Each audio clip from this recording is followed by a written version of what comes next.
You're listening to Dramas Over Flowers with Saya, Anisa, and Paroma. Hi, I'm Saya. I'm Anisa.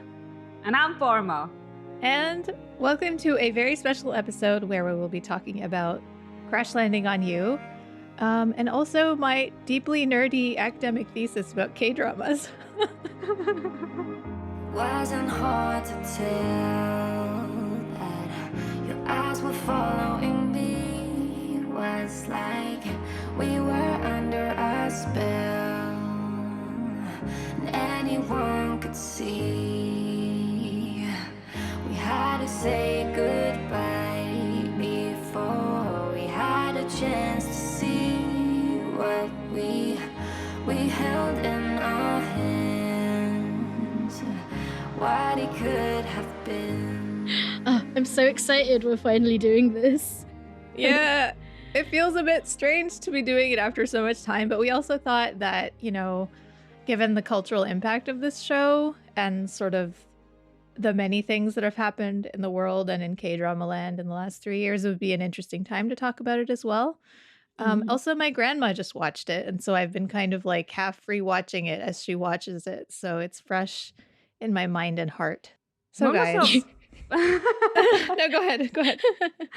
No, so I haven't done a rewatch for at least a year.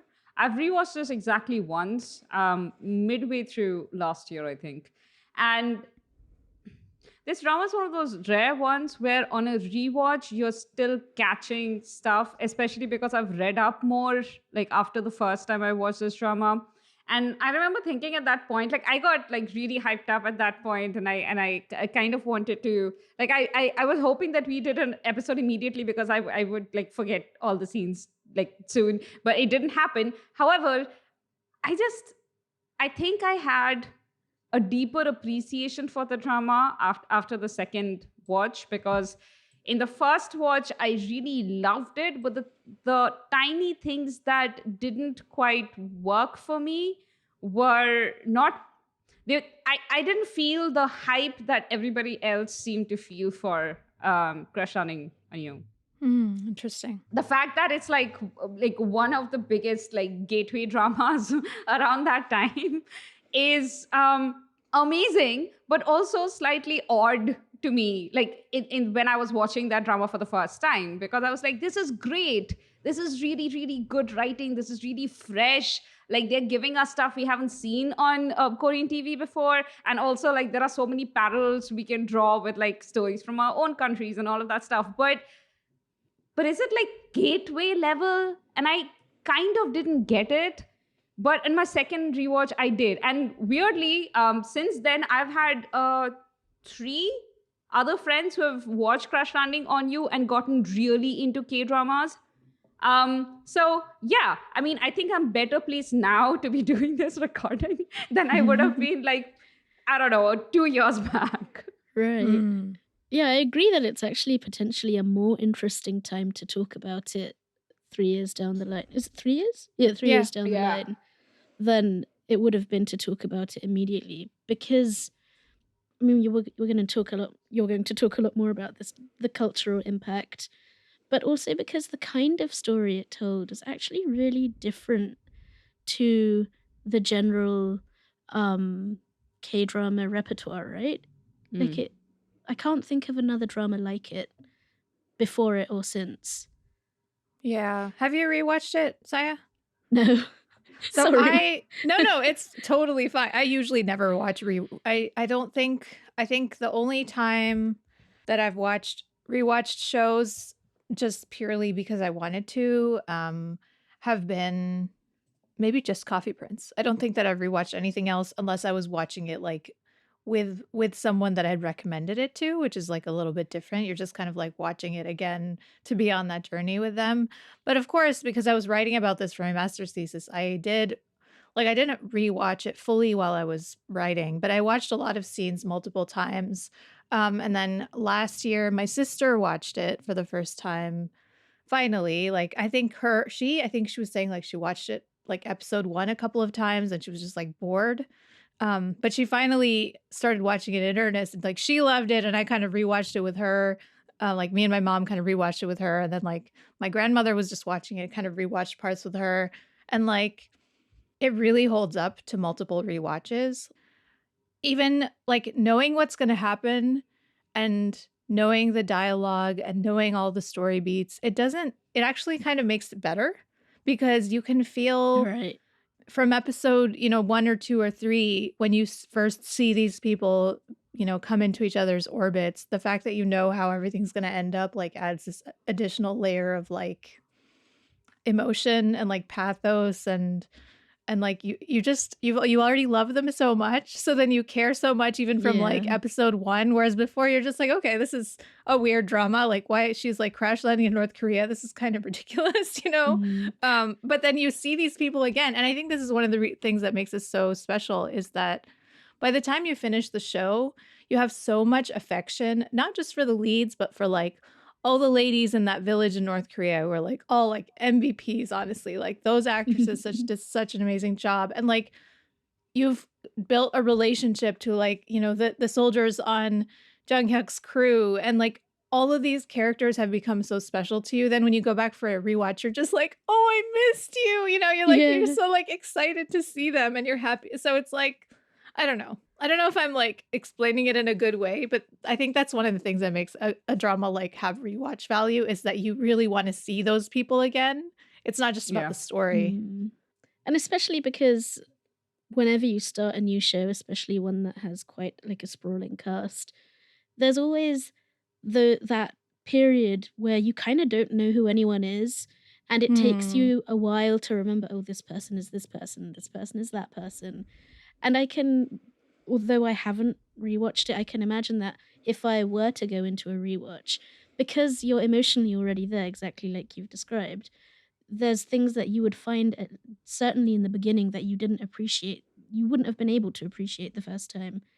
The aspect of crush landing on you that has always stood out to me is the fact that you said, Saya, that it's a very unconventional drama, but it's an unconventional drama that uses all the conventions of Dramaland. Like it practically has a checklist of all Dramaland tropes and just goes by like tick, tick, tick, tick, tick. It is a Park-jian drama. It's a Park-jian drama, but it always puts like a slightly new spin on it. It's not even a spin. It's just like the context of it makes it fresh. Like there is this one aspect that I remember where you have Son Ye-jin's character, like Seri. So Seri is like living in the captain's house, right? And all of the village women are like, yeah, well, she's, he doesn't seem very responsive to you. He doesn't seem very pleased with you. So she has to like establish herself as the loved fiance. So she practically like corners him as like, pat my head right now, or I'm gonna settle down right here. So he starts like sort of awkwardly patting her head, and she's like, oh, and like pushes him away, and he's like super surprised. It's just this like, really cute exchange, and she's doing all of this stuff as kind of a performance because the ladies in the village are watching, and sort of like there are two different layers going on. On the one hand, Seri's like, I must establish in front of them that I'm like the legit thing, the real thing. But also the other aspect of it is like it's one of those, marriage of convenience tropes, like where you're sort of performing affection and then affection grows from there. And it's so familiar and tropey, but it's also just, it works so well. Yeah. Like that's one of the things that I put in the outline is like, in what ways is this a very special drama, and in what ways is this a very conventional drama? Because you're so right, Paroma. Like there are so many really conventional tropes, and like I think this is like the mastery of Park Ji-yeon. Like she's just so good at this point. She's like a master of her craft. Is that you have all of these tropes, and they're tropes that work for a reason. And so even on their own, they already have power. But then she's put them into this context of like a situation where everything is heightened just by the very nature of the stakes are so high, right? So they're in this fake dating relationship, but if they get found out, it's not just going to be embarrassing. She's going to die, and he's probably going to go to jail or something, like, so it's got this additional layer of, and I think this is another thing where like, even like there's many, many times where they say goodbye to each other. And even the drama even like references that right at the end, right? Where and I mean, y'all, like, full spoilers. Obviously, this is a spoiled yak, but like, just be warned if you haven't, if you didn't like look at the description. But like in the very last scene where, you know, he's about to be sent back by the NIS to North Korea, and her mom comes to her in the hospital and is like, "Aren't you gonna go and see him off? Like, don't you want to say goodbye?" And she's like, "We've already said everything there is to say. Like, what's the point?" And obviously, like, she still goes. But I would normally feel really annoyed by a drama that has so many partings between the leads. Like, you know, there's so many times where he's like, "Oh, here's a way for you to go home." And they go through that whole thing of like saying goodbye.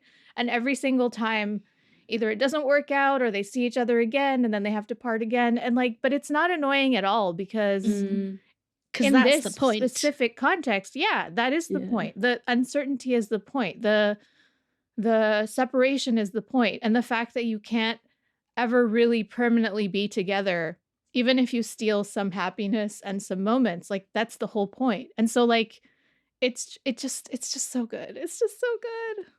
I know. It just hurts so good. Yeah. And like the impossibility of, or the seeming impossibility of the happy ending, that also, like, right from the beginning, it sort of underscores the emotion of the entire show, right? Even before anything has happened. Because you know what show you're watching. You're watching a romance.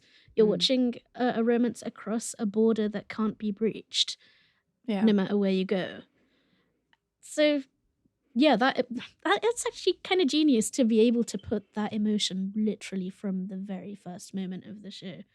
Yeah, I like it. There's no other. I honestly feel sorry for people who like this was their first drama because like where do you go from here? I know. Like it's so good. And like what other conflict is going to feel this life or death between a romantic couple? Like this is literally life or death, and also like it's impossible. So then if you move from this to a story where like I don't know, his mother doesn't like her or something, it's just not the same. Like you just don't have the same stakes. The only other place I can think of where you can get that same sense of impossibility would be a time travel drama. Oh yes, because I'm That's watching true. Someday That's or true. One Day right now, and it's building up, man. It's building up. I have this other aspect of CLOY that I didn't realize when it was airing that this is something that I was enjoying so much for this reason. The age of the protagonists. That both of them are mature adults. Yeah. I don't think this, you know, the meeting, the falling in love, all of the partings and the compromise that gives them their kind of happily ever after, or not a happily ever after, but like a happy for now. Happily sometimes. Happily sometimes. I don't think it would have worked at all if they had gone with like some, you know, 20-year-olds or like really, they're just very young, inexperienced people. It's the weight of their responsibilities, the people that they're carrying on their back pretty much, the lives that are entangled with them, that gives their decisions so much heft. Yeah, and even just the age of the actors and absolutely. the experience and the gravitas and the acting ability that they bring to their roles, you know, and just I mean the chemistry too. We can talk about that later. But you know, you're so right. Like it's such a good point that you bring up because they have both lived a life. They are already complete people. And so that makes it even more difficult for them when they crash land into each other. I'm sorry. Please forgive me. I couldn't help myself. Yeah, like it takes that idea of like meeting someone later on in life when you've already got so many things already like set and settled, and how difficult it is to merge your life with another person when you are like, say, you know, 40 years old. It just takes that to a whole nother level. Yeah. Was there anything, I mean, we've talked a lot about what we loved. Is there anything that we didn't like about it? Like, is there something that you guys were not as happy about or that bothered you? Well, actually, the fact that I don't remember like everything in as much detail as I did a year back is kind of helping the fact that I don't recall everything. But also, if I really love a drama, I rarely end up remembering the small things that I nitpick over, just like the larger points that don't always make sense to me. So one of the things that I really didn't like was Kim Jong-hyun's ending in the drama. Actually, Kim Jong-hyun's entire character was a bit off to me. Can I I did not understand the purpose before you go into that? Yeah, sure. So, because I don't remember, while I was watching this drama, I did make notes as I was watching it. So I've got those open in front of me. And this just made me laugh, so I'm going to share it with you. It's episode 12. Lol, Sungjun's tragic backstory. They were destitute, so they emigrated to the UK, where his dad died and mother remarried, and he was sent to boarding school. LOL. His mum must have married someone very rich. No one else can afford boarding school in England. I completely forgot about his tragic backstory. Wait, was this the real backstory or like the fake backstory? His actual real backstory. Oh my God, how is this even a tragic backstory? I had no memory of this. Me neither, but it's very funny to see this now. But I think that's also your best Kim Jong-hyun, right? I mean, it did really work for me, but I want to hear why it didn't work for you, Paroma. So the best Kim Jong-hyun is Mr. Queen. Oh, okay, sorry, I didn't finish that.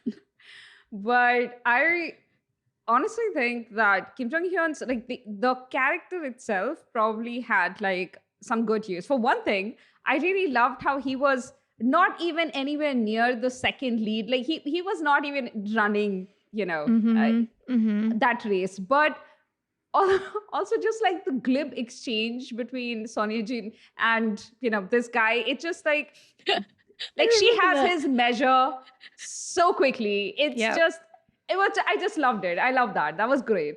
But also there are certain aspects of the politics of North Korea that his entrance to the country sort of went over that I appreciated.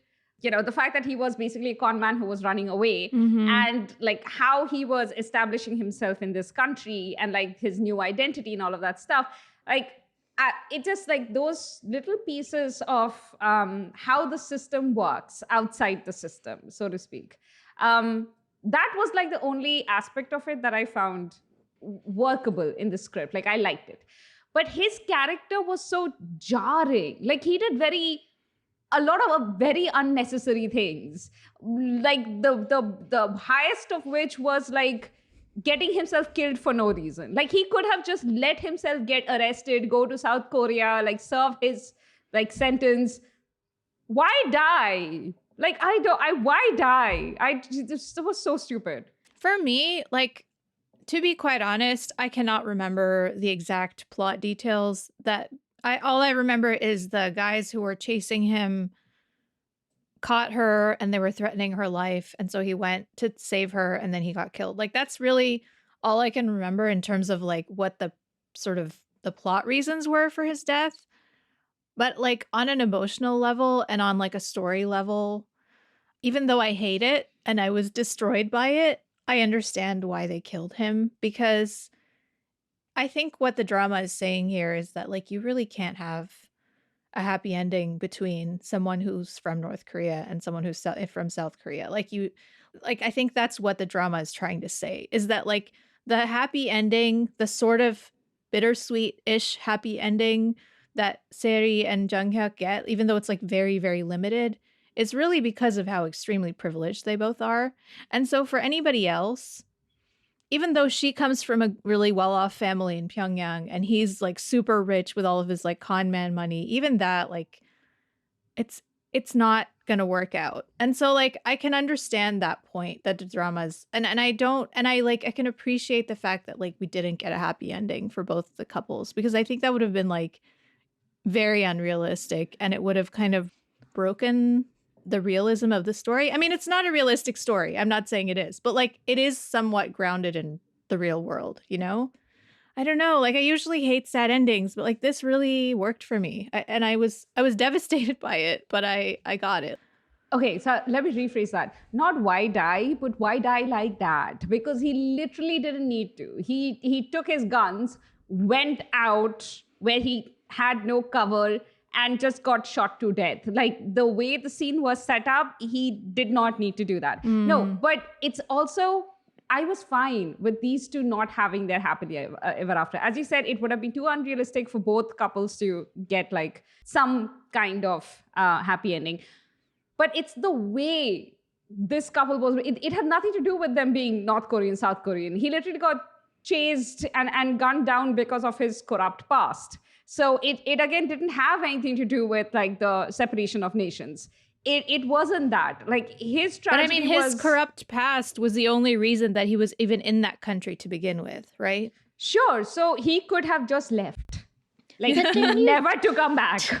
It could have worked. Don't you also think that there's something intrinsic to that character? Like, he was a person who sort of bled tragedy with every step he took.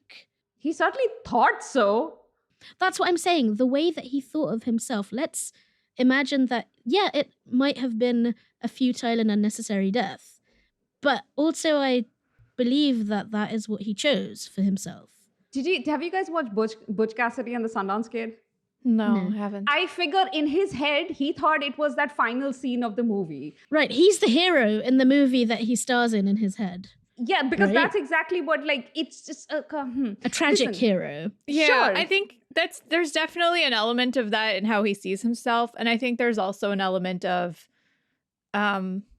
not from his own character motivations, but sort of like as a character archetype, he is that guy who has been doing bad things for a very long time, and then his redemption is in making this like ultimate sacrifice for the person he loves. Like he's been doing selfish things, and then finally he does this like ultimate act of unselfishness. And so like I can see how the writer saw his character in that sense, you know, as sort of like being an appropriate ending to his story. You know what I think? I think it's because he's a civilian who had killed. And like in drama land, unless you're in the police or the military, you cannot kill and still like go unpunished. It's not even just like K-drama land. This is true of like Indian storytelling too. If you're a civilian and you have murdered, you will die by the end of That's a really good, that's a really good point too. Yeah. Okay, so that is like one of the things that is still stuck with me, like amongst the things that is like. You know, I always think of one of the papers that I read in, I can't remember if it was in undergrad or grad school, about like the main thing that gives a government its legitimacy is its exclusive dominion over killing. That's literally what gives the government its power. Like that's literally what separates the government from other institutions. Anisa's talked about this before. Oh, we talked about it in MIPS in our other podcast. I did, yes, I did. Yeah, I talked about it in that's Muslim in Plain Sight. But yeah, I cannot remember the name of the he's a Black academic, and I will try to find and look up his name if I can, but it's somewhere in my notes from like one of my classes, but it just stuck with me. Yeah, I mean, they do have an exclusive dominion over killing, and it's morally acceptable, even when you don't, like, even when it's an encounter or like an unjustified killing, it's almost like their hands are washed because they have the uniform. Because it's not them killing, it's the state killing. So it's as if like the individual accountability is not there. But if a civilian kills, that has to be shown as that has to be shown punished. So because I could listen, if you go back and watch his like that entire sequence where like before he dies, like their dynamic before that, and then him coming to the rescue and all of that stuff, you would see what I mean. There is a thread of, there is no reason for this to be happening unless the writer just wanted him dead at the end of this. So I feel like that is like he was preordained to die at the end. That was the function of his character. Yeah. So it was just a question of how do we get him here, or how does he take himself there? So, yeah. I think for me, my only, and this is really, it's not even really a complaint. It's just kind of a minor issue. But once, I feel like the best of the drama is really when Seri is in North Korea. And once she leaves, and even once, you know, Jung-hyuk and the ducklings all come to South Korea, it does become a much more conventional, you know, romance melodrama. It's still good. And it's still, is a little different in some ways, but it does end up having a lot more of the trappings of like, a table romance with succession politics and the fight to be with the one you really love despite all of that. And I mean, there's the additional layer of like he's being hunted by the NIS and this other bad guy from North Korea and all. I mean, it isn't just that, but the vibes are very much like typical romance K-drama. And so like it's just it doesn't quite have the same like magic and melancholy and like just like heart achingness that it had when they were in North Korea. And I think like it recovers that in the last couple of episodes.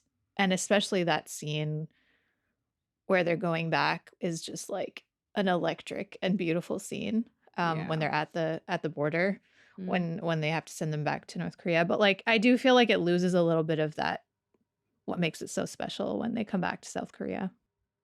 It's a very small complaint, honestly. No. Doesn't bother me. I get that. Honestly, I enjoyed it because it was the culmination of all of the the ducklings' anticipation, like the idea they had built up in their head of South Korea, and then to go to South Korea and like see it. It's almost fan servicey to international K-drama fans. They're like, here's an idea of Korea that you've built up, but look, we are just as great as you thought we were. But also that at the end of the day, home is home. Like, yeah. Absolutely, which is why all of them went back, right? It wasn't even a question. Sometimes I think when you're looking at this from the outside, people don't think about having to make that choice, right? I think the closest we come to it is as immigrants, like choosing where to place that home. But like, for example, displaced people, that just the hugeness of displacement, and also even if you're not living in what we would call a developed country, for example, the idea that sometimes people look down on the idea that you can choose to go back to a place that is like more humble than that. But like, to emotionally understand that, you have to think about why, like, what is in a place that makes you go back to it? Like, home, even if it's a humble village in North Korea where you don't have electricity all the time and all of those things. Like, home means something really deep that we don't think about a lot, maybe. And also, I mean, especially in this particular case, it's not like they don't really have, even if they wanted to stay, they really can't, because the people that they love and their families, if they don't come back, their families are going to be punished, right? So they're not really free to make that choice to begin with. Right. But I think your point is still valuable, and it's very true. Yeah. I wanted to ask you what you thought about Man-seok's villain as the kind of stand-in for everything that's wrong. I have thoughts. Yeah. Tell us your thoughts first, and then I'll respond to them. I thought that was a cop-out. Because what the creators of the drama did was, like, instead of and this point, actually I was waiting for you to start talking about your thesis, because you made the really good point that another drama, which you're going to talk about soon, where you've drawn parallels, doesn't deal directly with what the actual reason is for the split between North and South Korea. And Crash Landing on You does this very heavy thing of dealing with the emotional fallout of that split, but also doesn't directly talk about the actual reasons for the split. And one of the things that, like, one of the glaring things that you see happening in the drama is nobody mentions Kim Jong-un. It's like almost a thing that, like, does not, it's a layer that does not exist, as if that entire political sphere is, like, somewhere obscured by clouds and just nobody sees it, nobody thinks about it. All you see is his little face on that little pin that they have to wear all the time, right? Yeah, absolutely. That's the only presence of Kim Jong-un. Can I just ask you a question here? I don't know if you can answer it. Do you think that is because it's like one of those, like, it's a given everybody knows, or because of fearing to approach the name it all? Like, is it something that didn't need to be said? I'll come to that in a second. But the reason I started with that was because when it comes to this drama's villain, he's a relative, he's lower in the ranks, right? Like he's even lower than Captain Ree. It's not like this guy has a lot of powers. He's not lower. He's not lower than Captain Ree, but like he's lower than Captain Ree's dad, which kind of makes him lower in terms of social ranking, but not in terms of actual military ranking. The reason this guy he's kind of like the symbol of corruption, and like he does like side dealings, and he deals with like arms, and he's basically harmful to the North Korean state. So he's not just a villain, of, risking our protagonist's life, but like he needs to be taken out because he is a threat to our hero's nation, because of his corrupt leanings. And that is, again, there's definitely reasons to defend that choice, but especially because this drama is so much more about like the emotions of nationhood, and also, these two falling in love. But it's just that there is like literally no reference to what the state's choices do to regular people like trying to do their private trades. Like you have like that market scene where the lady who's selling the cosmetics has like a special rack of like contraband stuff. Why does she have to hide those? Like, it's almost the thing is that it's almost assumed that people know all of these things, and of course we kind of can guess immediately with the fact that the state really enforces their laws, and like enforces it brutally. And a lot of the times when you're enforcing a certain dogmatic rule of law, people sort of do stuff in the black market which risks their lives. And yes, this one villain is evil, and he's doing stuff, shady stuff, and he's doing illegal things, but like there are plenty of people who are working around him or with him who are also risking their life while doing this shady stuff. They're not just going to go to prison and like serve out a sentence. They're probably going to be put to death if they're found out. It's like, it's the fact that everything these people are doing, the stakes are higher because of the state they live in, and that's not quite dealt with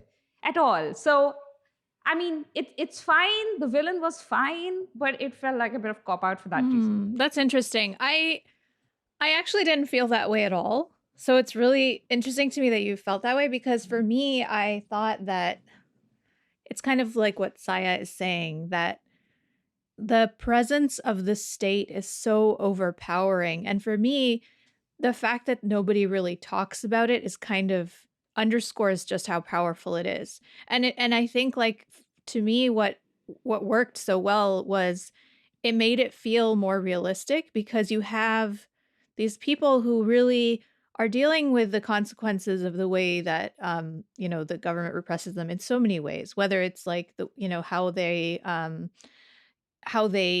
lose their power, and they never know when the power is going to go out, or like, you can get these like surprise inspections of your home. And, like there's that scene where Kim Seung's character is when the order comes to, inspect the village, she has to inspect the village. She doesn't have any choice. So she's literally going into the homes of her friends and neighbors and calling them out for, like having a rice cooker, and like her neighbor is like pleading with her, like, don't tell on me. I'm really sorry. I won't, like, so it comes through in these little details. And I think it's the subtlety of the writing, where having it come in through all these small details, and just like the fear that anybody has of like getting found out, or of like for me, I felt that weight.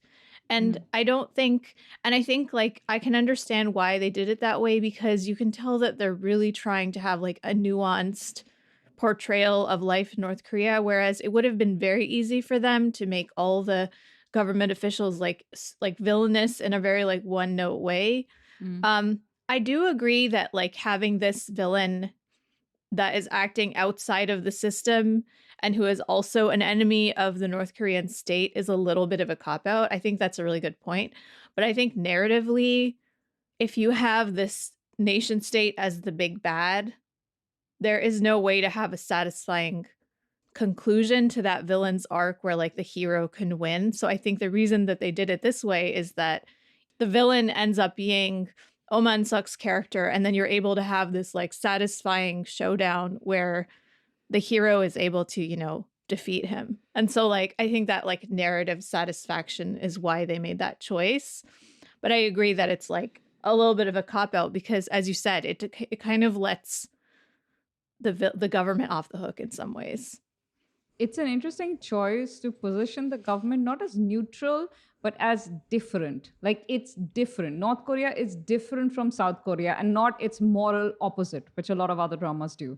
As a North Korea being like the good side. And I like that. Sorry, South Korea being the good side and North Korea being the bad side. So I liked that. Yeah, exactly. I liked that they approached it with a certain level of neutrality to begin with. It's different. They have differences.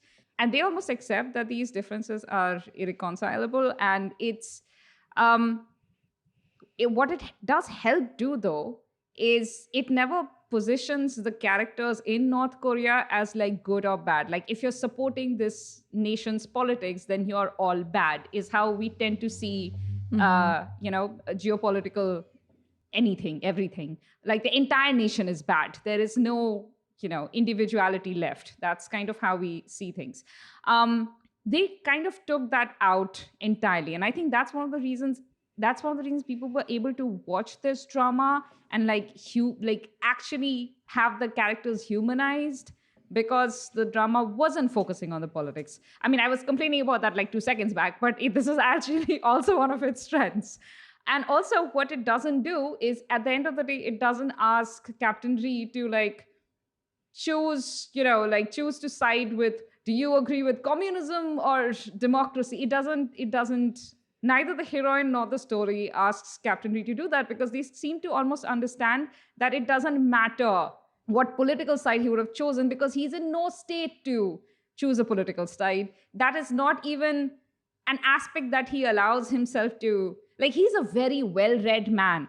He clearly has very clear thoughts about the world. But this is not something he will explore further, because he is constrained by the nation his family lives in, the rules he must abide by. These things are so integral to his character. It's almost like he's constantly walking around with a cage. And it's... Yeah. I mean, I don't know. You cannot tell me that this spoiled brat Kim Jong-hyun's character, what was his name, Gu Seong-jun, was like a tragic character, when you have this guy, where he's just like, when you have Hyun being Hyun, it's just like, oh. Yeah, kneeling in his garden and telling beautiful things to the tomato plant as he thinks about her. Oh my God, that scene, I will never forget that scene. But, that's like a really good segue into talking about what I wanted to bring up in my thesis, which we will link in the show notes. And if you're interested in reading my super nerdy long book. It's really interesting. Yeah. Very interesting, yeah. So we're going to be talking about page 42 to 53 roughly, which is the part where I talk about, the whole thesis is basically about cross-border relationships, and I look at South Korea, North Korea, and also India and Pakistan. But this section is about The King Two Hearts, which came out in 2012, if you haven't seen it, and Crash Landing on You. And I highly recommend, I mean, I'm going to complain a little bit about The King Two Hearts, but I still highly recommend it. It's a really good drama.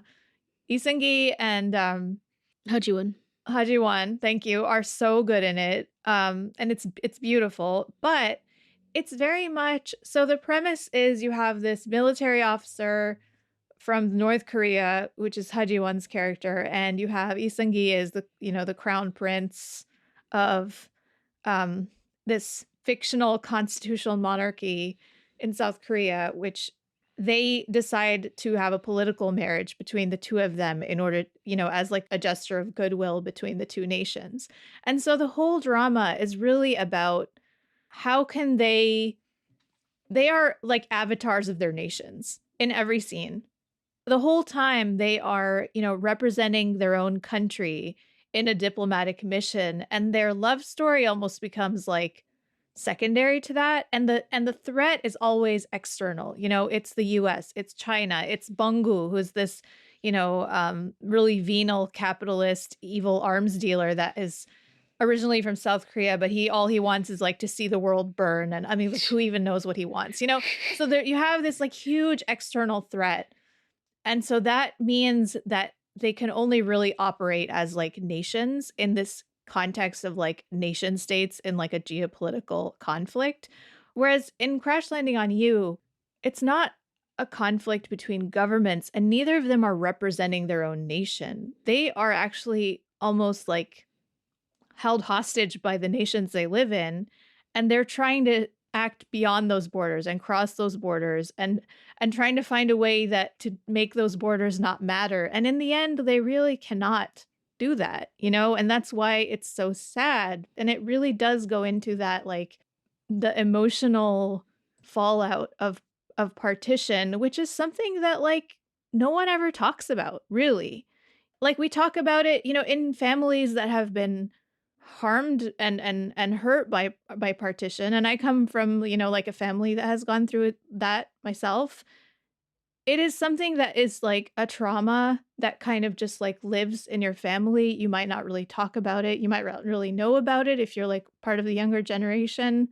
Um, and it just becomes taken over by these like political narratives about, who's threatening who, and who might be bombing who, and who has nuclear weapons, and are we at war? Are we not at war? And like with North and South Korea, like they're always at war. Like, it's an armistice. Technically, these two countries are still at war. And they have this like highly militarized border that is the cause for people to, be required to serve in the military. Like, it really disrupts people's lives. And this drama really looks at, so like, what are the consequences of this on like ordinary, regular people's lives? It really like zooms in on that. And that's what I love so much about it. And it doesn't do it in a way of, for a South Korean production. And yes, I mean, it does portray the South Korean government as the good guys. Like, never have I seen intelligence agents who are this fluffy and nice in my life. Like, it's completely unrealistic. But at the same time, they are trying to humanize the North Koreans. Like, there is so much variety and subtlety in the way they portray all the North Korean characters. They're not all the same, and I think obviously that's because one of the directors and who co-wrote the script is a North Korean defector who used to, I think he used to work in film for the North Korean government, like making propaganda, I think. And so you have this very intimate experience of like what it is actually like to live there, and someone who actually, because I know this is, it's on Netflix and it's produced, with the international audience in mind, but it also is ultimately a domestic product. And North Korean defectors and North Korean refugees, they don't have a good time in South Korea. Like, they face so much discrimination. They can't get jobs. A lot of them are, ghettoized and like they're kind of forced to be separate from the rest of society. Like, you would think that people would be kind to them if you think about it from like an ideological perspective of like, oh, well, you left the enemy and you came here and you're acknowledging that like our side is right and is, quote unquote better. But in reality, like, that's not how it works. They're just, a lot of times they're just treated as the other and as like unwanted immigrants who are using up the resources of the nation. I mean, it's a very old story. So like, I think it's good to also remember that context of just portraying North Koreans as human beings. I don't know if that's going to have an impact on how North Koreans are treated in South Korea. I don't know. Maybe that's like too idealistic, but I think it matters, right? Like, representation matters. So that's a thing that I think about also, like a lot of the other movies and television shows that I watched while I was writing my thesis were very like, North Koreans are the enemy and South Koreans are like these like amazing heroes, and like the fact that it's not about governments and like big P politics, it allows it to not fall into those tropes. It's funny, Hyun even like stars in one of those movies that does that, which is really funny to me. And it's also very interesting that like they chose to make the North Korean characters that she encounters first like a group of soldiers. Because in pretty much every other, I mean, with the exception of The King Two Hearts, where the heroine is a North Korean soldier, every other drama or drama or film that I've seen where there's some kind of North Korean plot, the North Korean soldiers are just like cannon fodder for the story and for the hero and, the good guys. And like this drama never does that. And I want to give it props for that. Yeah. Also, in the Kingdom Hearts, Haji-won was like the best soldier in the entire country, and once South Korea took her, like I bet North Korea is like completely defenseless. She was like the smartest of them. Like she could strategize the best. She was everything. Like at one point, she was just doing like major negotiations. Which is also like a very old-fashioned trope of like the one good person in the enemy that you can actually talk to, and everybody else is too unreasonable. Yeah. And the other thing is also, the other difference between these two stories is Haji-won's character, Hanga, it's a very traditional, old-fashioned kind of, you leave your father's family and you come into your husband's family and you have to give up everything that it's like a very extreme version of that. She can never go home. So I want to read this quote actually from the drama because it still sticks in my mind. So I'm just going to read actually this paragraph if you guys don't mind. Absolutely. Yeah. Although the drama is about two people coming together in order to become conduits through which North and South can find common ground, it's never an equal relationship. Hanga's journey is that of entering and becoming part of South Korea. As her father leaves her in Seoul for her engagement, he bows tearfully to Jae-ha, which is Lee Seung-gi's character, and asks him to teach her well and promises she will be obedient. In his goodbye text to Hanga, he tells her explicitly, "No matter what, follow South Korean ways. From now on, you're a South Korean." Her first days in the palace are full of lessons about the South's language, customs, economics, and culture, all exacerbated by the crushing weight of royal protocol and the ever-present threat of a turn in public opinion. The Queen Mother even says to Hanga that it's better to say nothing than to be caught making a mistake.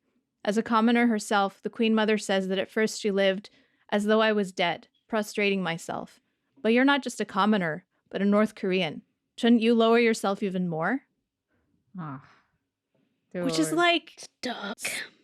It's dark, right? And like, literally she has to give up her entire identity in order to be accepted and please her mother-in-law, her actual mother-in-law, and also like the entire South Korean nation who is her mother-in-law, Yeah.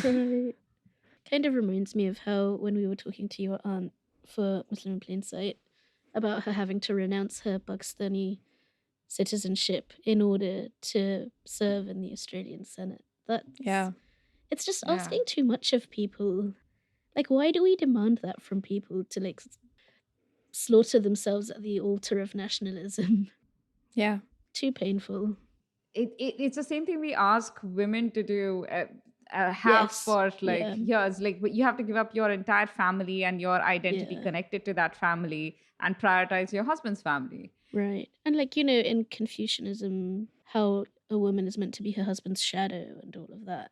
Also, it's always interesting to see how that school of thought was used to justify, because we know that like when Goryeo became like Chosun, there was like the whole matrilineal way of life turned into the patrilineal one. It's not like patriarchy didn't exist before, of course it did, but like women's family had value. I mean, if you wanted to take the bride away from a woman's family, the prospective, the groom had to come and sort of serve at the bride's family's like farm for a few years, sort of like compensating them for the labor that he's taking away when he takes his bride home to his own farm. I didn't know that.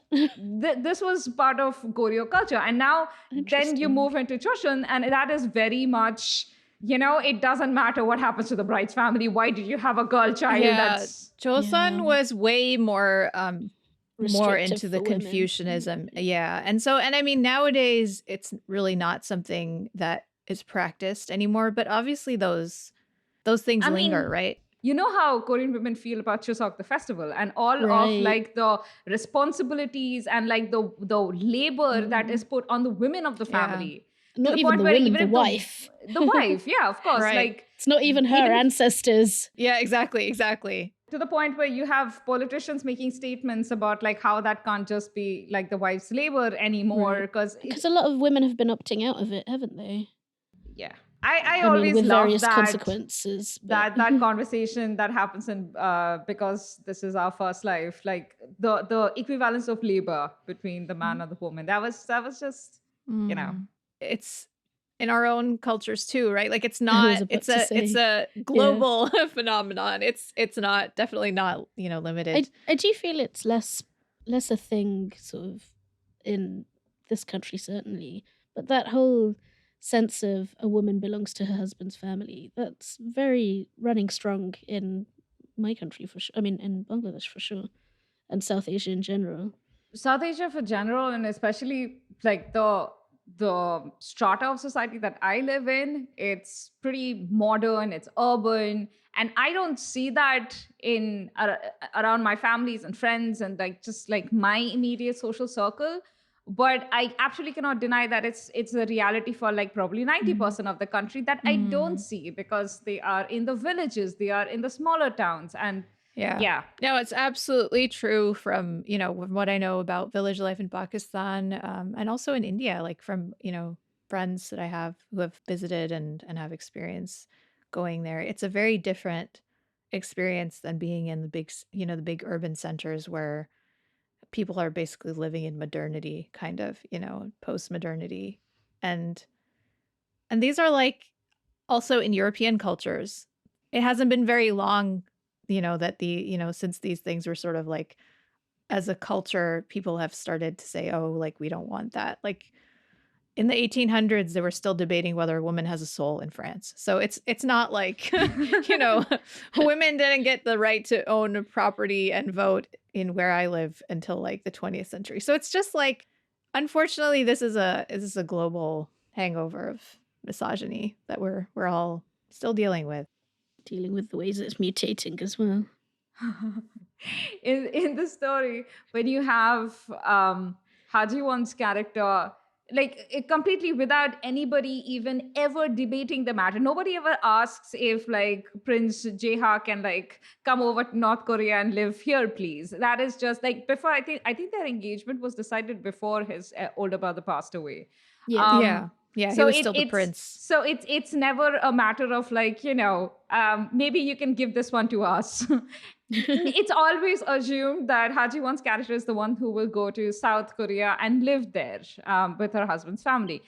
And yeah, so the rest of the story kind of goes in the same paternalistic vein in the drama. And as you pointed out in your thesis, they were also very careful about kind of avoiding talking about any of the issues, keeping these two nations unfriendly towards each other. It's almost like they had like a general caricature of like a cartoon version of North Korea. Like it's a very simplified version of the politics, right? Like it's so much more complicated. And like, yes, of course, external forces were very much implicated in dividing these two countries in the first place. And of course, in a lot of ways, South Korea and North Korea are like constrained by the fact that they have these much more powerful allies that are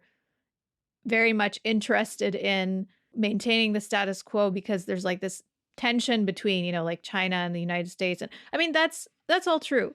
But it really just kind of erases all of the local context and the power that, these, and it really just simplifies it as like, oh, well, we just have to, use this political marriage and, get back on the same side. And it'll be okay. And I mean, it's just an oversimplification of the situation. And the drama is much more interested in making these two people heroes for their own nations in a way. So, you have this like final confrontation in the last episode, and it basically becomes like a standoff where they're both basically willing to die for their to keep the peace. And that's like what's being asked of them ultimately is to die in order to, for their countries basically.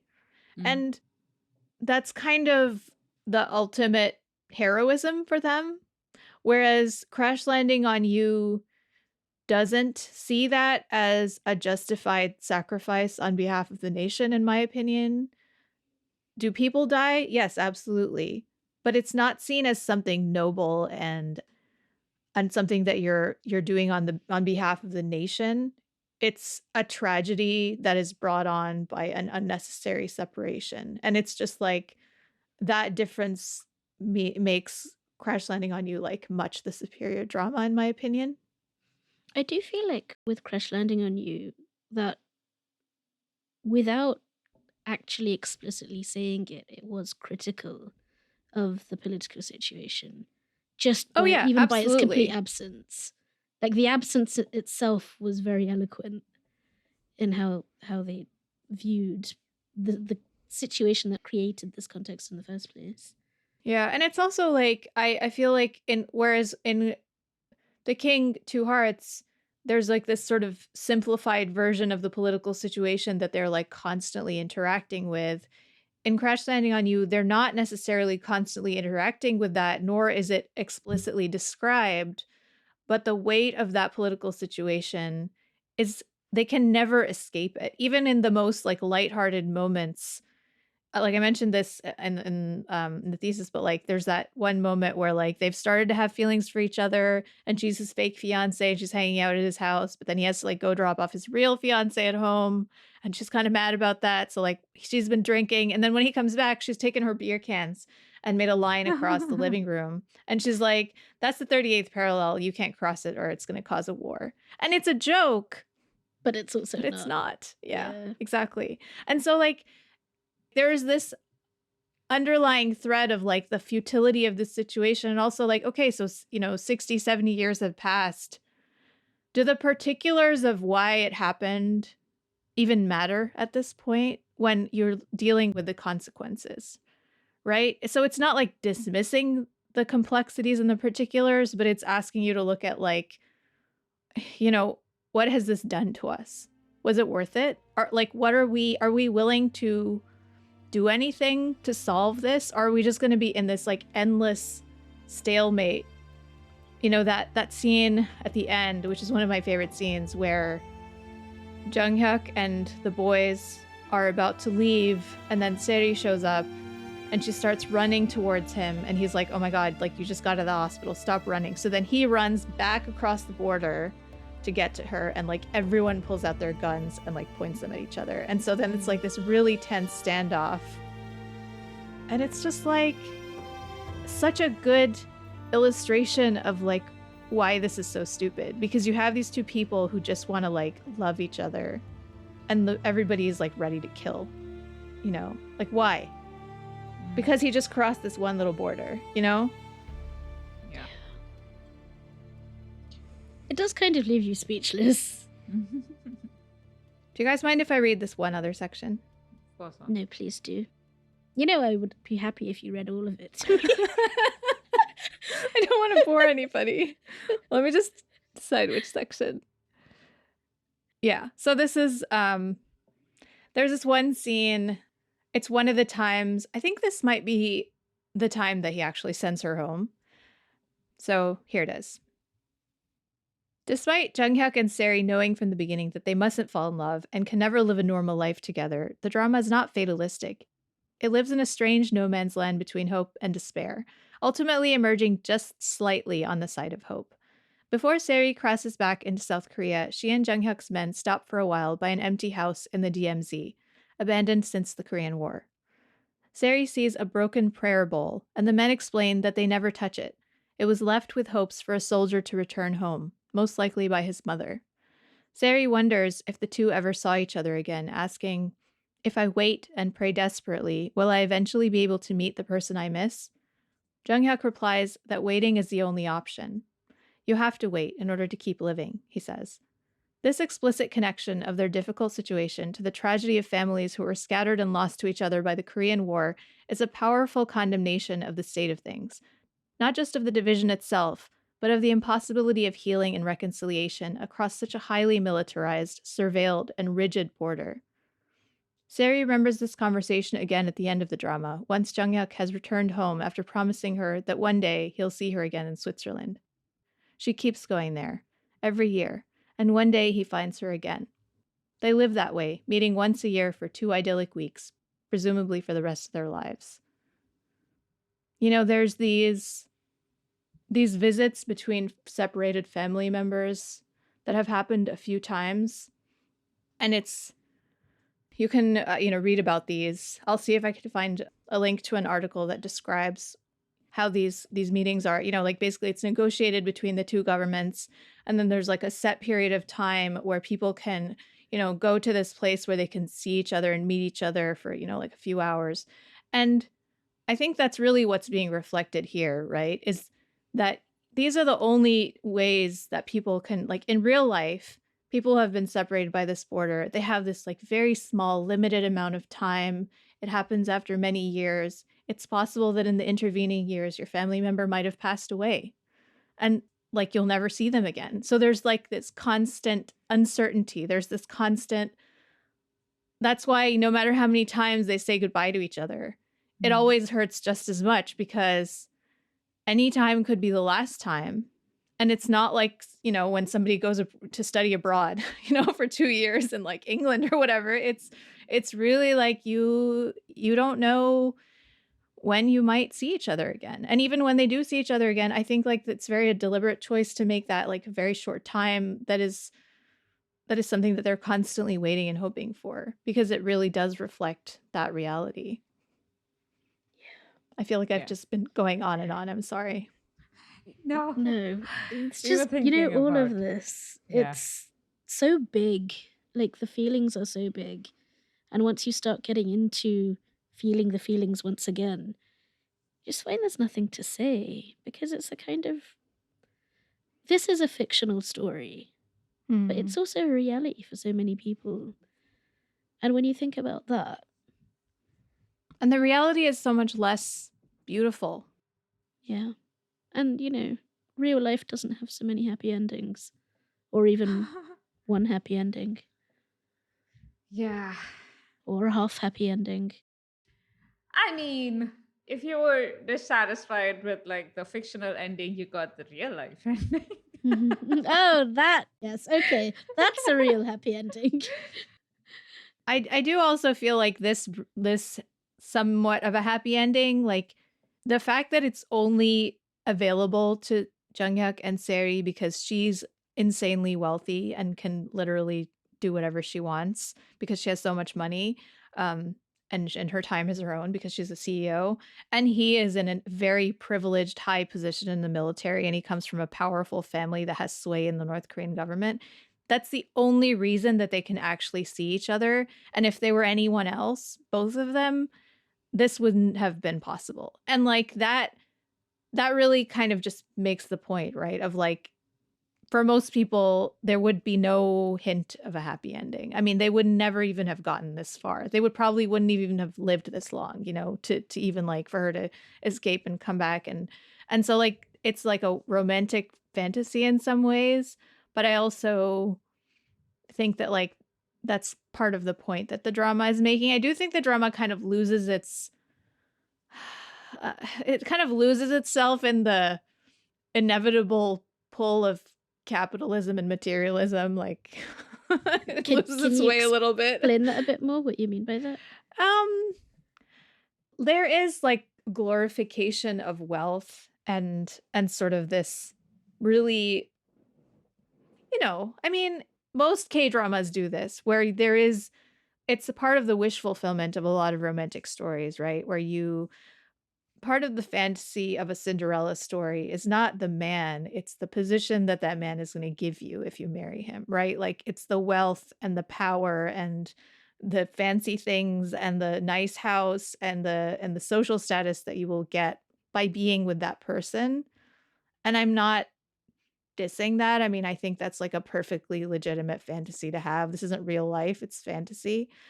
But I did find it a little bit jarring in the context of this story where like once they come back to South Korea, there is this very like self-indulgent enjoyment of just like the trappings of the material wealth that Seri enjoys.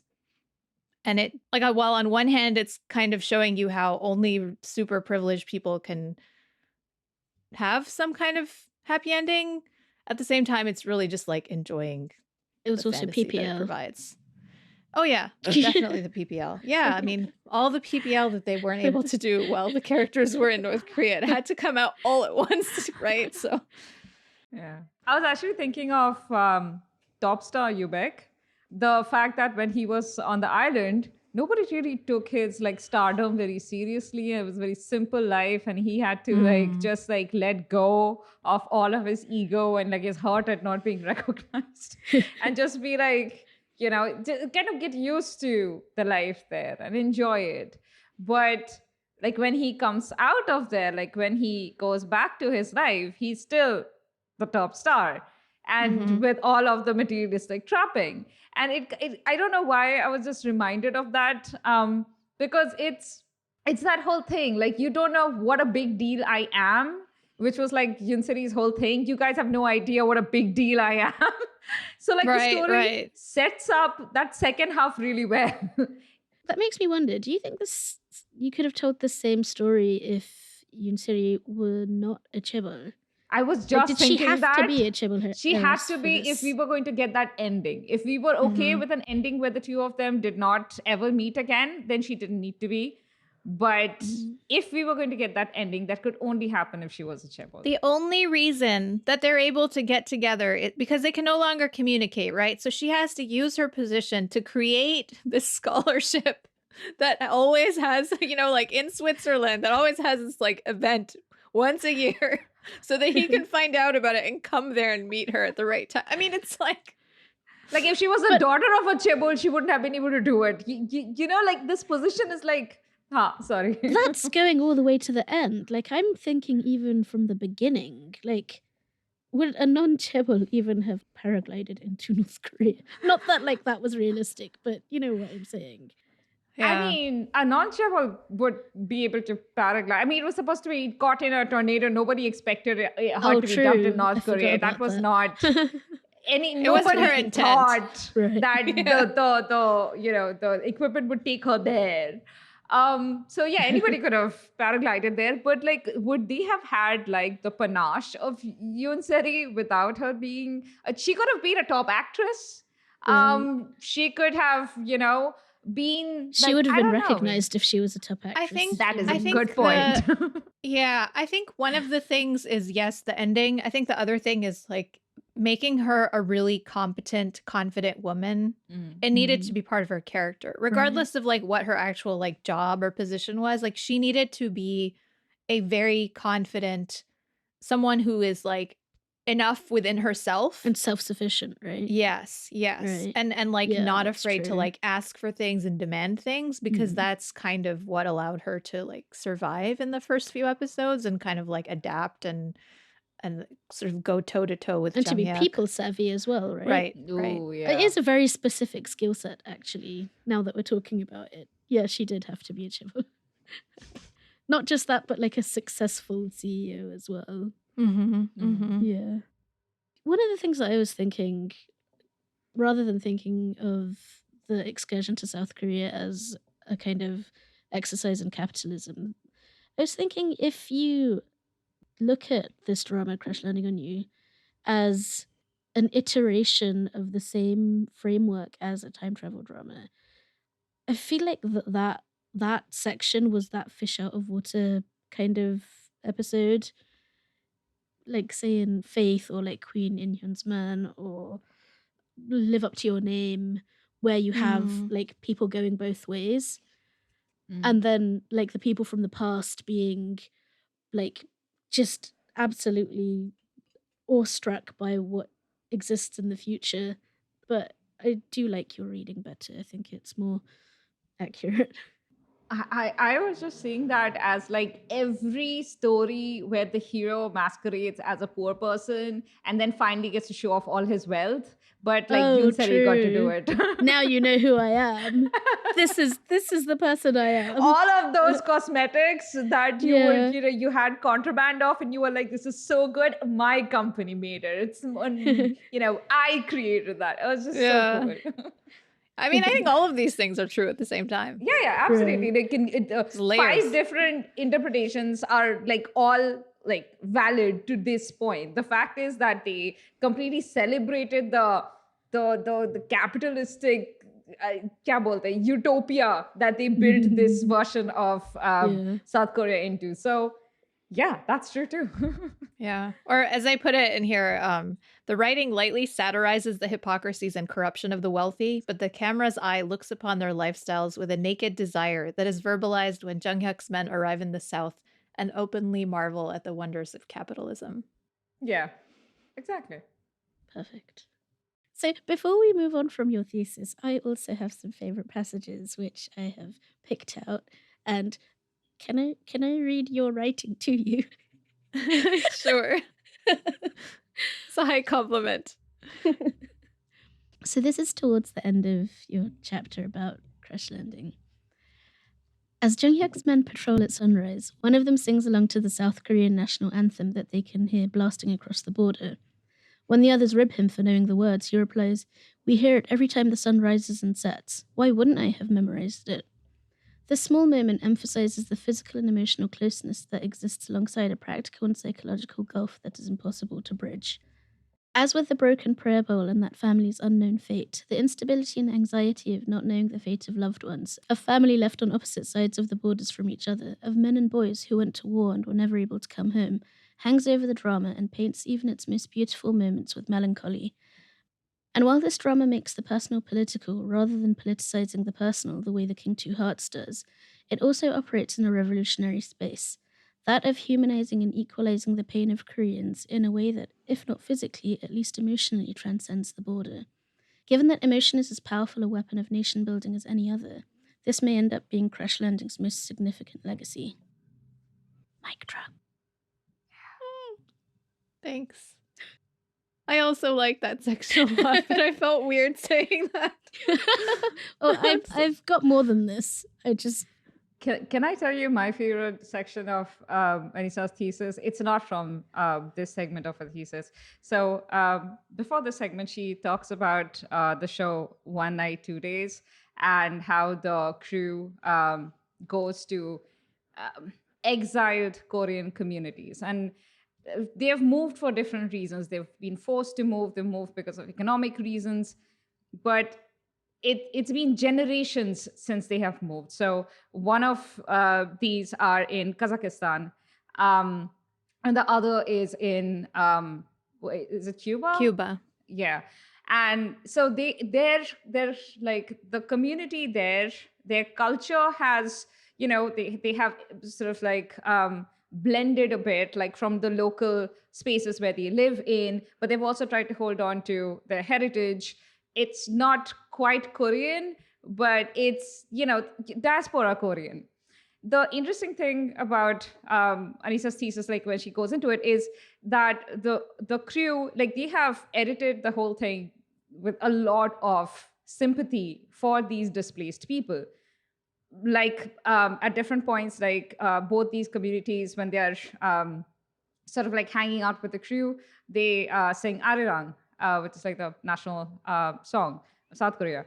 But there is this particular line where she talks about how like the show has this sentiment towards these displaced people where, they empathize with the pain of separation, of longing for the homeland. But it's also a kind of sympathy that doesn't extend to, it doesn't talk about what their current meaning, right? Exactly. Like, so how Anisa puts it is the show, of course, focuses on the diaspora staying the diaspora. But like, what happens when they return to the home of their ancestors that they have been longing for? So her quote is, "One night in 2 days, however, ignores those Koryo-in who have physically returned and embraces only those who continue to be displaced, making no demands upon the state beyond the sentimental." Which I loved. This is such a great quote. And also, yes, exactly. Yeah. Like, we are okay to be sentimental about the displaced, the people in the diaspora, but it's so much harder to live with the reality of them returning. And the politics of South Korea as we know it is very much about who's taking up our resources by coming from outside. And just like there is this, it's not that simple anymore. It's not that straightforward anymore. They are not the distant, cousins to be sympathized with, but like in their head, direct competitors for resources within the country. And it's... Yeah. And if you look at the state of these, they call themselves Koryo-in, or like these Korean Kazakhs and Korean Cubans, the ones who do return to South Korea live in these, industrial areas, and they do hard manual labor, and they are systematically excluded because of Russian colonialism and where they lived. That would be Kazakhstan, or because of, living in Cuba for multiple generations and losing the language. They can no longer like read and write, Hangul. So they're not like able to assimilate into the economic structures of South Korea the way they are, and the state is not really interested in helping them out, even if it recognizes on an ideological level that like, oh yeah, these people were treated really badly and we owe them something, but it's not willing to actually like commit to owing them anything beyond recognition, which is why it's so much more convenient to just go to these places and be like, oh yeah, like we're family, we lost each other, we still care about you, we recognize you. It's kind of like patting themselves on the back at the same time for giving that recognition because it's consequence free. Absolutely. And to be fair, this is not like the only part of society where this kind of thinking functions. If you guys have watched Tomorrow, which we spoke about on a previous episode extensively, you have people who have gone through so much, the women who have gone through so much during the Japanese occupation, who were just like the comfort women whose existence and suffering was ignored by Koreans for generations. And it's only recently that their stories are being told. But like, in terms of actual solid, like forget reparations, even an apology, it was just so hard to ask for. It's not even they still been haven't given had as one yet. from the exactly. They're just waiting for everyone to die. But so it's this is like, this is the problem of being political, is that a government apologizing, it's not sufficient for it to be verbal. If they make an apology, that's acknowledging that they have responsibility, and if they have responsibility, it acknowledges that they then have to make reparations. So, right. Well, that's why when the Queen Elizabeth, when she went to India and she went to the site of the Jallianwala Bagh massacre, she did not apologize because she did not want to deal with the consequence. Yeah, she was like, we regret that this happened. But there's no apology because then that apology would come with responsibility and accountability that they don't want. And it's the same reason why like First Nations people in all of the countries, like, in Australia, well, actually, no, Australia is, yes, I think on that. I think New Zealand's sort of working on it. New Zealand, wait, I might be wrong. Finally. No, you're right. This was a piece that I was reading about, that New Zealand's actually working on providing reparations to First Nation people. Again, like this is kind of under the works, so we'll see how it goes over the next few years, right? Yeah, and I mean, even an apology doesn't really... Canada apologized for the way it's treated First Nations people in 2018, and they stopped but there, like, right? That was it. Yeah, I mean, it was just an apology. It was literally just, an apology for residential schools. But I mean, there hasn't really been any kind of reparations or, I mean, the genocide is ongoing. Yeah. It's just taking a different form and now. The fact that, like, the Canada thing, for example, I don't know if we're going a little off topic, but it sets a precedent for a government being able to just say sorry and end it there. Like, that's not what a government should be. And I mean, I just want to clarify, like in this situation, the South Korean government is not responsible for what happened to these people, right? Like this is something that was done by like Stalin and as a result of Japanese colonialism. And so I don't think this is quite the same. Like there's not an apology required from them, but there is like a difference, in between what they are saying they care about versus the actual actions of the state in terms of like just like economic investment in these people's future and like actually providing them support once they do come back home and are actually like in need of something material. Although I do wonder if it's part of the bigger problem, well, the thing that Korea is going through right now, which is sort of contending with, immigration and having absolutely. immigrant populations and how to live with it without that sounding too cold. But like, is it all part of the same thing? It's that bigger idea of like the nation and who you consider to be part of us and who you consider to be them. And then like what is owed to who is considered quote unquote us. Like if you as a nation claim a group of people, you have a different duty to them versus if you don't claim a group of people. And then like they're also in this moment of transition of like, okay, so we used to be a very homogenous, or we thought of ourselves as a homogenous nation of like one type of people. And now we are becoming multicultural, but like there's nothing really in the government apparatus that is really ready to take on such a rapid change in the demographics of the country. And so there's like this tension point. And also like the nation state model is extremely flawed and it doesn't really work. And yet like everybody around the world has been put into this model and we treat it as if it's like an absolute that has existed for centuries and that is like the only way. But it's only like 500 or 600 years old. Like nobody had nation states before. A few countries in Europe they'd had a bunch of wars and then they decided this is going to be, the way that we live from now on.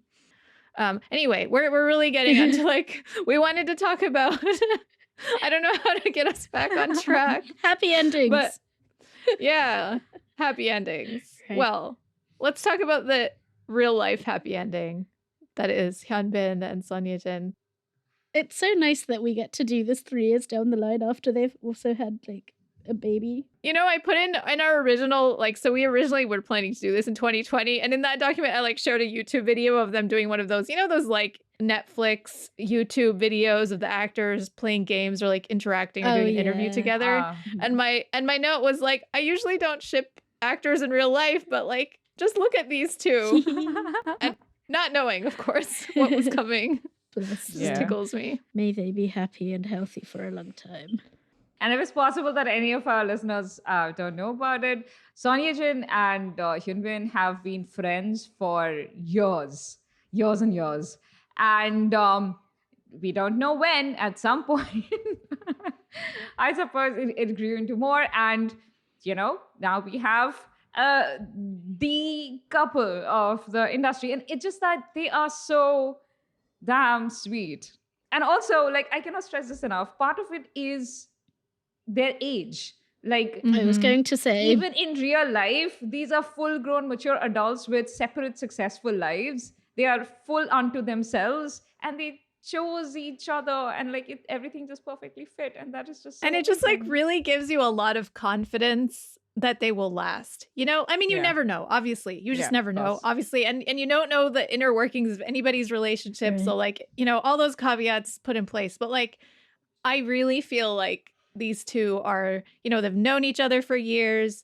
They're experienced veterans of the industry. They're relatively equal in status, which, if they're not, that can cause tensions. Mm-hmm. They also both are just like really good at like keeping their private lives private and not being like part of drama.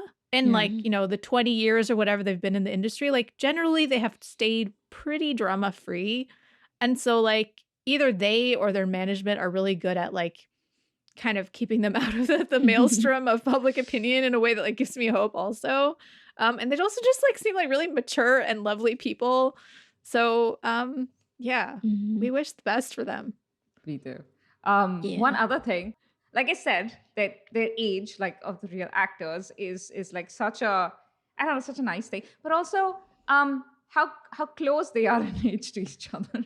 I mean, it's like I mean, when you hear about celebrity pairings, especially like when the men are in like their late 30s, late 40s, it's rarely with women their own age or close to their own age, and that's true. just become like an understood, like it's just an accepted norm. So yeah. On a meta level, I guess all of this is meta, but like I just feel like knowing that these two ended up together in real life and that they're happy and healthy and doing well also just like makes watching the drama like an even more enjoyable experience, because you got the happy ending in real life even if you couldn't get the ending that you wanted for them in the drama. And like also, I know this is the wrong place to put this, but this soundtrack is just so gorgeous. I think after my sister was done watching this, we were just listening to the soundtrack for like 6 months.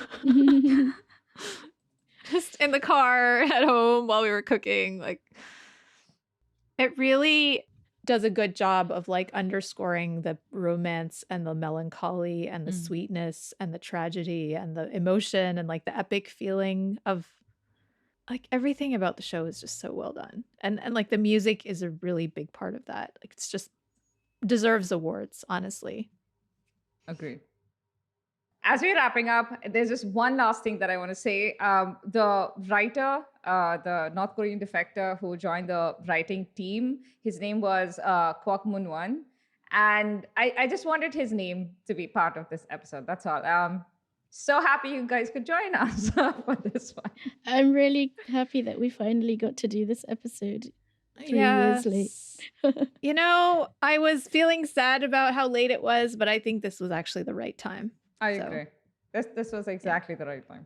Yeah, I think like a lot of the things that we've covered here is stuff only Anisa could cover, especially with her in-depth, like her expertise on this topic and the geopolitics and the fact that 2 years of your life went into writing this thesis. Yeah, I just spent so long on this and I wanted to like share it with more people than just the random people that either the people who love me and care about my work who I can force to read this, or just the random people who are going to stumble across it on like the Duke Library database of theses and dissertations. I mean, let's not understate the power of your thesis, because we've actually made some really good friends because through your thesis, and that's been really nice. That is a gift. Mm-hmm. That is such a gift. Yeah. You can find us on Twitter at Dramas Overflow. You can find me on Twitter at Anisa Khalifa _. You can find me at Not Now Saya. And you can find me, Paroma, at The Drama Notes. You can also find us on Instagram at dramasoverflowers _ and you can email us at dramasoverflowers@gmail.com. And you can find us on Facebook. Just go search for Dramas Over Flowers, and our website is, surprise, surprise, dramasoverflowers.net. Our newsletter is linked below. Sign up for like occasional notifications and other announcements, and also like annual freebies. Yes. And Dramas Over Flowers is part of the Frolic Podcast Network. Find more podcasts you'll love at frolic.media/podcasts. And that's Thank you guys. That's all. Bye-bye. Thank you. Bye-bye. Bye.